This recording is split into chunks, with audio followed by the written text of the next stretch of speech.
Hello friends, welcome to my channel. मैंने पिछले class में आपको मगध महाजनपद के दो वंश को पढ़ाया था, जिसमें मैंने पढ़ाया था हर्यंक वंश और दूसरा था शिशुनाग वंश। मैंने बताया था मगध महाजनपद जो था ये बहुत बड़ा जनपद था।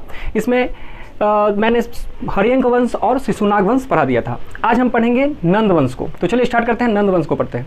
देखिए, नंद वंश के जो संस्थापक थे वो थे महापद्म नंद। कौन थे? महापद्म नंद। महापद्म नंद जो थे ये शूद्र जाति से बिलोंग करते थे। देखिए, महापद्म नंद को राजपूतों से बड़ा प्रॉब्लम था।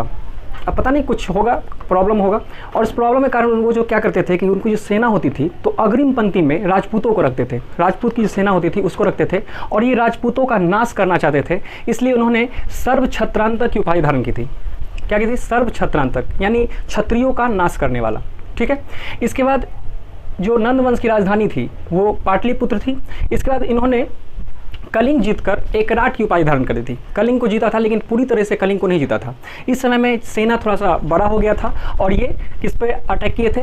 कलिंग पर। जो उड़ीसा भी है वो कलिंग पहले था, कलिंग पर अटैक किए थे और कलिंग को जीता था, लेकिन पूरे कलिंग को नहीं जीता था। ठीक है, पूरे कलिंग को नहीं जीता था, और जितना भी एरिया को जीता उसे जीतकर एकराट की उपाधि धारण की। कौन सी उपाधि? एकराट की उपाधि।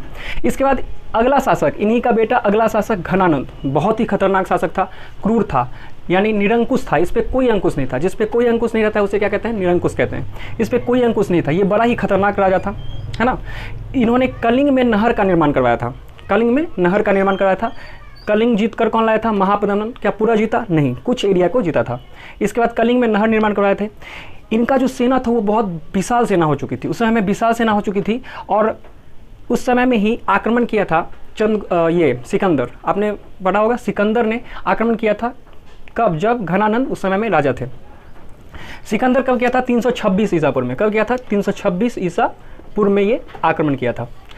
तो उस समय में किसका शासन था? घनानंद का। कौन सा वंश चल रहा था? नंद वंश। तो चाणक्य जो थे ना, ये तक्षशिला के प्रिंसिपल थे। तो ये आए थे समझाने के लिए किसको? घनानंद को, कि देखिए हमारे भारत में सिकंदर हमला करने वाला है, इसलिए आप लोग जितने भी राजा हैं, जो अलग अलग राजा हैं, सभी मिल करके उससे क्या करिए? सामना करिए। लेकिन ये तो अपना, इसके घमंड का कोई ठिकाना नहीं था। इसके बाद पूरा घमंड भरा हुआ था, क्योंकि इसकी सेना विशाल थी, बहुत ज़्यादा क्रूर था, निरंकुश था, तो इसे घमंड तो भरा हुआ था पूरा। तो इसने चाणक्य का अपमान कर दिया था। तो अपने दरबार में चाणक्य का क्या कर दिया था? अपना अपमान कर दिया था। और जब चाणक्य का अपमान कर दिया तो चाणक्य ने शपथ लिया था कि मैं तुम्हें बर्बाद करके छोड़ूंगा। उसके बाद चाणक्य ने क्या किया कि एक रास्ते चलते हुए लड़के को उठाकर चंद्रगुप्त मौर्य बना दिया। चंद्रगुप्त मौर्य जो थे, जो मौर्य वंश के संस्थापक थे, वो कौन थे? चंद्रगुप्त मौर्य। इसी के बाद आता है मौर्य वंश। ठीक है, तो मौर्य वंश को हम पढ़ेंगे, लेकिन मौर्य वंश से पहले जो है विदेशी आक्रमण कुछ हुए हैं, उसको हम लोग देखेंगे पहले। तो चलिए देखते हैं। तो चाणक्य का जब इन्होंने अपमान किया था तो चाणक्य ने शपथ लिया कि मैं तुम्हें बर्बाद कर दूंगा। ठीक है, उसके बाद मौर्य वंश हम पढ़ेंगे, लेकिन उससे पहले हम पढ़ेंगे आज मौर्य वंश की स्थापना से पूर्व भारत पर विदेशी आक्रमण। तो पहले विदेशी आक्रमण को देख लेते हैं, क्योंकि सिकंदर भी तो विदेशी आया था, ये यूरोप का रहने वाला था, है ना, मकदूनिया मैसिडोनिया का रहने वाला था ये। तो चलिए देखते हैं। लिखा हुआ है भारत पर प्रथम विदेशी आक्रमण डेरियस प्रथम ने किया था। ये हकमनी वंश का शासक था, डेरियस प्रथम। तो डेरियस प्रथम ने सबसे पहले आक्रमण किया था। इसने गंधार और कंबोज को हरा दिया था। गंधार जो एरिया था हम लोग का, और कंधार जो था उसे क्या कर दिया था? हरा दिया था। इसके बाद अंतिम शासक जो हुए थे डेरियस तृतीय। क्या नाम था इसका? डेरियस तृतीय। डेरियस प्रथम ने सबसे पहले पूछेगा भारत पर आक्रमण करने वाला विदेशी, सबसे पहला विदेशी कौन था? डेरियस प्रथम। किस वंश का था? हकमनी वंश का। इसके बाद इसने गंधार और कंबोज को हरा दिया था। इसके बाद अंतिम शासक था इसका डेरियस तृतीय। क्या नाम था इसका? डेरियस थर्ड को सिकंदर ने हरा दिया। सिकंदर आ रहा था उस समय में युद्ध करते हुए उधर एरिया से, और इस एरिया को जीत लिया, यानी हकमनी वंश पर क्या कर लिया? अपना अधिकार जमा लिया। कौन? सिकंदर।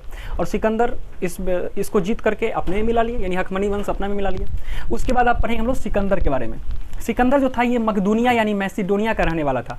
मकदूनिया या मैसिडोनिया जो है ये यूरोप का देश है, यूरोपीय कंट्री है। जैसे एशिया में हम लोग आते हैं भारत, वैसे यूरोप भी क्या है? महाद्वीप है। उस महाद्वीप में आता है मकदूनिया। पहले नाम था, अब इसका नाम मैसिडोनिया हो गया। तो मकदूनिया या मैसिडोनिया का रहने वाला कौन था? सिकंदर था। इनके पिता का नाम था फिलिप। क्या नाम था? फिलिप। फिलिप जो थे वो राजा थे। इनके पिता का नाम फिलिप था। माता ओलंपिया। माता क्या थी? ओलंपिया। ओलंपिया ने अपने पति यानी फिलिप की हत्या कर दी थी, यानी जहर देकर मार दिया था। तो इसकी जो माता ओलंपिया थी उसके पिता को, यानी सिकंदर के पिताजी को जहर देकर मार दिया था। इसके बाद आगे देखते हैं। आगे सिकंदर का जो मूल नाम था वो था अलेक्जेंडर, इसलिए कहा जाता है अलेक्जेंडर द ग्रेट। देखिए सिकंदर जब कहा जाता है सिकंदर को विश्व विजेता। विश्व विजेता कहने का मीन्स ये है कि उस समय में जितने भी देश की खोज हो चुकी थी लगभग एरिया में इसने कब्जा कर लिया था, इसलिए इसे विश्व विजेता कहा जाता है। ठीक है, उस समय में जितने भी देश की खोज हो चुकी थी उसमें लगभग एरिया में लगभग 60-70% एरिया पर इसने कब्जा कर लिया था, इसलिए इसे विश्व विजेता कहा जाता है। ठीक है, इसके बाद सिकंदर का जन्म हुआ था 356 ईसा पूर्व और मूल नाम पता है आपको, अलेक्जेंडर कहा जाता है, इसलिए अलेक्जेंडर द ग्रेट कहा जाता है। इनकी पत्नी का नाम था रेक्सोना। क्या नाम था? रेक्सोना। और इनका जो घोड़ा था, एक घोड़ा का नाम था बुके फराल। क्या नाम था? बुके फराल। और इनके गुरु का नाम था अरस्तु। गुरु का नाम क्या था? अरस्तु। सिकंदर का पहला सामना हुआ था राजा आम्भिक से। राजा आम्भिक जो थे, इनका पहला जब ये एंट्री किया था भारत में, तो भारत में सबसे पहले एंट्री करते हुए किससे इसका सामना हुआ था? राजा आम्भिक। लेकिन राजा आम्भिक जो थे ना, वो उसकी सेना देख कर डर गया।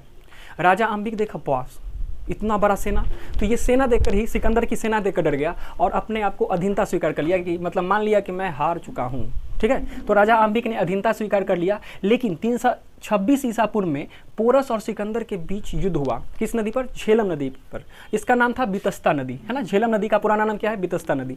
तो 326 ईसा पूर्व में जब ये पंजाब के एरिया पर अटैक किया था, कौन?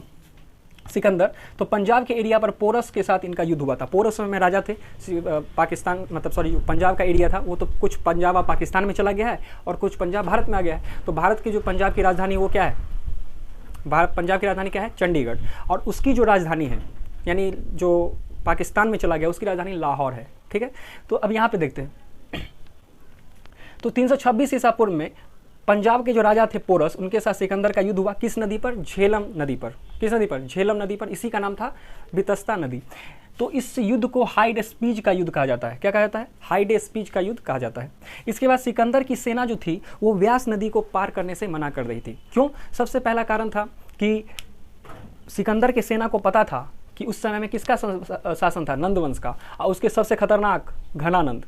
तो घनानंद का शासन था, इसकी बहुत बड़ी सेना थी, तो इसलिए ये लोग कारण थे ये भी कि वो पार नहीं कर रहे थे। बहुत दूसरा कारण ये था कि ये लोग थक गए थे, इतना दूर से युद्ध करते, यूरोप से युद्ध करते हुए इंडिया की तरफ आ रहे थे, तो थक गए थे, इसलिए वो लोग किस नदी को पार नहीं किए? व्यास नदी को पार नहीं कर पाया। तो पूछेगा सिकंदर की सेना किस नदी को पार नहीं कर पाया था? व्यास नदी को पार नहीं कर पाया था। इसके बाद सिकंदर का जो थल सेना था उसका सेनापति था सेल्यूकस निकेटर। थल सेना का सेनापति कौन था? Seleucus Nicator. और जल सेना का जो सेनापति था वो था नियारकस। क्या नाम था इसका? नियारकस। इसके बाद 323 ईसा पूर्व में इराक के बेबीलोन में इनकी मृत्यु हो जाती है। जब ये सेना व्यास नदी को पार नहीं करता है तो एंट्री तो इंडिया में करेगा नहीं, तो वो चला जाता है, वापस लौट जाता है। और वापस लौटने के पश्चात इराक में, कहाँ? इराक में बेबीलोन एक जगह है, वहाँ पे इनकी मृत्यु हो जाती है। डायरिया एक प्रॉब्लम, डायरिया बीमारी आजकल तो नॉर्मल हो गया है, उस समय में बहुत खतरनाक हुआ करता था। अब आज की तुलना आप 326 ईसा पूर्व से तो नहीं कर सकते हैं, या 323 में इनकी मृत्यु हुई थी उससे तो नहीं कर सकते हैं। तो ये थोड़ा सा डायरिया उस समय बहुत खतरनाक बीमारियाँ हुआ करती थी। तो इराक के बेबीलोन में इनकी मृत्यु हो जाती है और इनके घोड़े की भी मृत्यु, बुके फराल की भी मृत्यु हो जाती है। तो इसीलिए बेबीलोन में ही सिकंदर का मकबरा और उनकी जो घोड़ा है, उनका जो घोड़ा है क्या नाम था इसका? बुके फराल। उनका भी मकबरा कहाँ है? बेबीलोन में ही है। कोई दिक्कत यहाँ तक? तो यहाँ तक आप समझ चुके हैं। देखिए सिकंदर जब मरा था ना, तो उसने कहा था कि जब मैं मरूं तो मेरे दोनों हाथ खाली करके ले जाना, यानी दोनों हाथ लटका के ले जाना, जैसे मरते हैं ना जलाने के लिए जाते हैं, तो दोनों हाथ खाली करके ले जाना। इससे लोगों को ये पता चले कि ये सिकंदर पूरे देश को जीतने वाला, पूरे विश्व विजेता गया तो कुछ लेके नहीं गया था, है कि नहीं। और बोला था कि जब मैं मरूं तो मेरे सामने जिस रास्ते से मैं जाऊं उस रास्ते में मेरा सोना चांदी जितने भी हैं सभी को बिछा दिया जाए, ताकि लोगों को ये लगे कि सिकंदर जो पूरे विश्व को जीतने वाला, इतना विश्व विजेता को जो कहा जाता था, ये जब गया तो कुछ लेके नहीं गया। तो इसलिए इंसान कुछ लेके जाता है, नहीं जाता है ना, कुछ लेके नहीं जाता है। तो इसलिए कुछ अच्छा कर्म अगर आप करते हैं तो वही आपके साथ ऊपर जाता है और आपका नाम यहाँ होता है। तो इसलिए अच्छे कर्म करना चाहिए। तो आई होप आपको यहाँ तक समझ में आ गया होगा। अब हम लोग नेक्स्ट क्लास में मौर्य वंश के बारे में समझेंगे। ठीक है, आज हमने आपको नंद वंश और सिकंदर की जो अटैक था उसको मैंने समझाया है। अगली क्लास में हम लोग मौर्य वंश के बारे में पढ़ेंगे। तो आज के लिए बस इतना ही रखते हैं। तब तक के लिए good night, take care and bye. Thank you.